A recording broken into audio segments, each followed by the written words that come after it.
So there's a redemption arc in Marvel that in my eyes is better than both Iron Man and Loki's. This might be a hot take, so hear me out. Don't get me wrong, in the MCU, Iron Man is seen as the ultimate hero. You know, he did the ultimate sacrifice against the ultimate villain.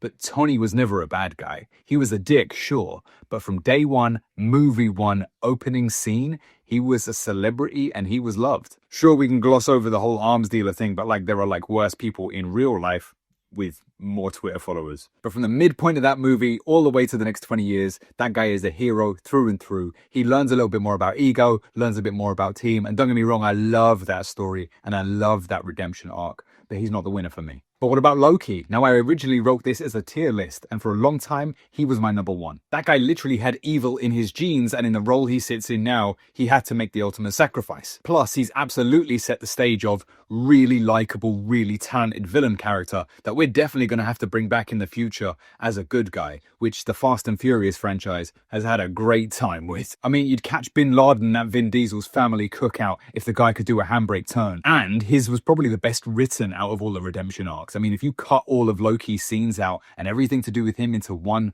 big, long, probably 12-hour movie, I'd watch the hell out of that. But for my money, and I know this is a hot take, but my best redemption arc in Marvel is Nebula, and there are a few reasons why. Number one, if you just watch her first appearance, there is no chance anybody sees this coming. Matter of fact, you probably watch it not even thinking that she's going to come back. And from the outset, Nebula is intentionally written like this kind of one-note killing machine. And you can't say that about either Tony or Loki. I mean, hell, Loki got to be king of Asgard, and all he did was make plays about himself and eat grapes. I mean, if you look at Nebula's levels of happiness and comfort at the end of Guardians 3 and compare that from when they started, none of these other characters started from pure, unadulterated evil. But my last reason is probably the most important. It's because a redemption arc is the most relatable as a real human being. The stories of Tony and Loki's arcs are amazing, but I don't personally know anybody who's made the ultimate sacrifice. I don't know anybody who's saved the world. But I do know people who've grown up in broken, abusive backgrounds, who've learned to love again a family that they choose,